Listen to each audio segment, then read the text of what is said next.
วิธีสร้างความประทับใจและเห็นประโยชน์จากการสร้างความประทับใจนี้เจ้าสามารถใส่ได้กับธุรกิจการงานของเจ้าได้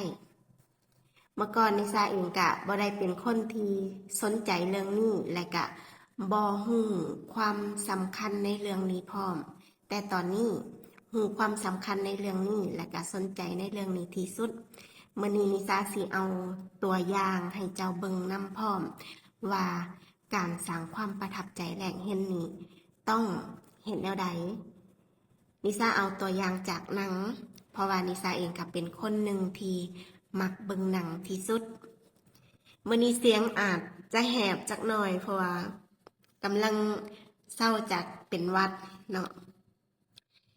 วิธีสร้างความประทับใจและเห็นข้อที่หนึ่งก็คือ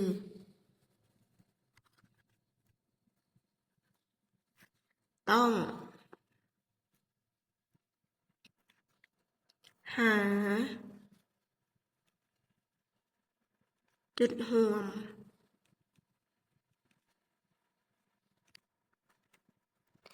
ต้องหาจุดร่วมแบบใดแบบนี้ตัวอย่างต้องเล่าตัวอย่างก่อนว่าในตัวอย่างในหนังเรื่องนี้ก็คือพระเอกนะรวยแล้วก็เป็นมาเฟียพร้อมและพอนางเอกนั้นได้ไปยืมเงินพระเอกยืมเงิน20ล้านเหรียญแล้วบ่มีเงินจ่ายก็เลยเอาลูกสาวน่ะไปจำแทนแต่ลูกสาวน่ะก็โคตรเก่งและพระเอกพัดพอดีอยากติดต่อเกี่ยวกับธุรกิจ10,000 ล้านของเขาแต่บ่สามารถติดต่อกับนักธุรกิจคนนั้นได้เพราะว่านักธุรกิจคนนั้นเขาสิบ่อยากคุยบ่อยากเว้าอิหยังกับพระเอกเลยเลขาพระเอกก็เลยไปสืบข้อมูลของนางเอกมาก็เลยได้รู้ความลับว่านางเอกน่ะสามารถเจรจาติดต่อธุรกิจให้กับพ่อตัวเองได้ผลประโยชน์ถึง100 ล้านพระเอกก็เลยอยากให้นางเอกนั้นมาลองเจรจาติดต่อกับธุรกิจกับนักธุรกิจคนนี้ลองเบิงถ้าสำเร็จพระเอกก็ได้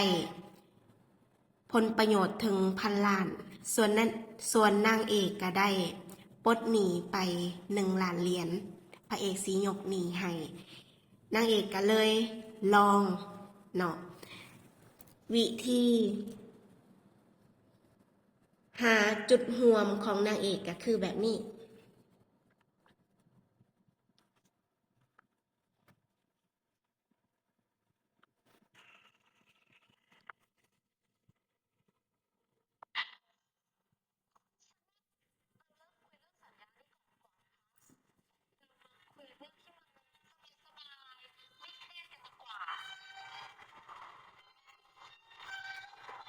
พ่อฉันก็ชอบดื่มเหมือนกัน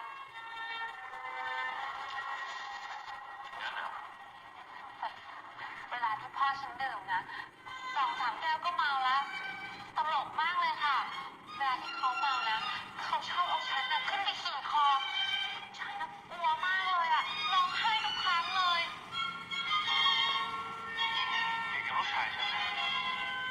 ตอนเขาเด็กๆเนี่ยเขาชอบร้องขอฉันนะเอาขึ้นขี่คอเสมอแดนนี่เหรอคะ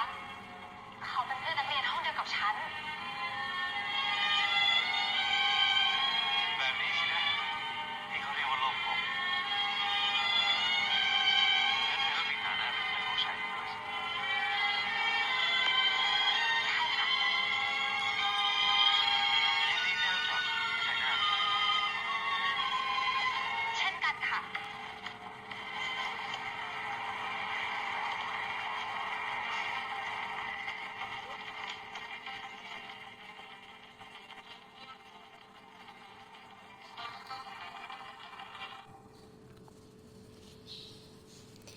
คนที่นางเอกเว้านำก็คือ นักธุรกิจที่พระเอกอยากให้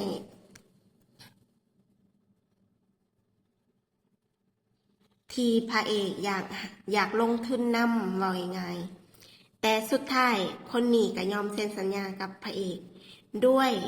วิธีของนางเอกนั่นเอง ก็คือต้องหาจุดร่วมที่คือกัน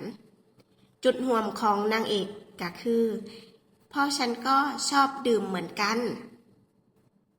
แบบหาจุดร่วมบางอย่าง เจ้าสามารถเอาไปใส่ได้